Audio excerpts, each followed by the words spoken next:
Hi, my name is Ewa Erdmann and I'm a Polish interpreter. I've been working with Bostico for the last 3 years or so.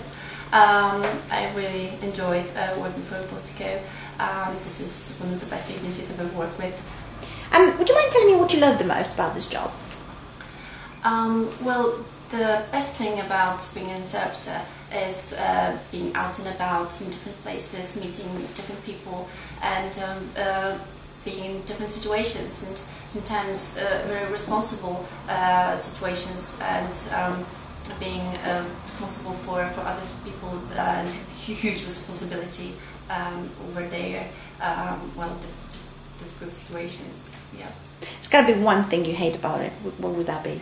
Yeah, sometimes the most annoying thing is when the customer asks me not to interpret something, whereas obviously I have to interpret everything they say. They tell me something in Polish and say, no, don't translate that. And well, I do that anyway. Have you had situations where you've got a Polish person that came to correct you and say, no, you didn't interpret this correctly? No, never. Okay. And if you would have one, how would you react? Well, hopefully I won't have that one. But if I do, I'll probably, behave very humbly. And I will say, okay, I'm sorry. If I know that this person is right, obviously. And if it's wrong? If it's wrong, then I will politely correct that person. Fair enough. What do you think is the most challenging job that you've ever had so far?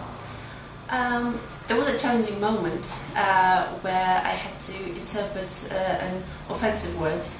And then I really had a blackout for a few seconds, and the Polish person had to actually say it himself because I didn't I had blackouts at this point, and I was a bit embarrassed, so that was a challenge for me. Do you think you would be prepared for the next challenge if it's a similar one? Do you think you'll know how to behave next time, or how to react? Oh, definitely. That was just a moment, so that's why I hesitated for a few seconds. But otherwise, I will be ready to make up for it, and second time I'll be much wiser. Tell me one funny situation you've encountered whilst interpreting. Well, the funny situation was the one that I've already mentioned, the one that was a challenge as well. Yeah, with the offensive word. Everyone was chuckling, and it all actually went fine. But the first moment for me was kind of embarrassment. Yeah, but it actually came out as a funny situation as well. It's been recently heavily mythicized, the fact that there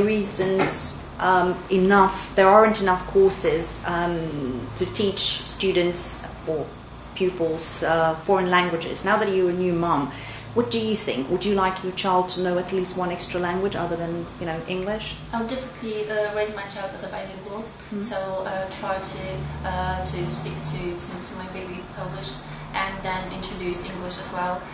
Probably toddler groups, so that my baby will be able to interact with other children, and to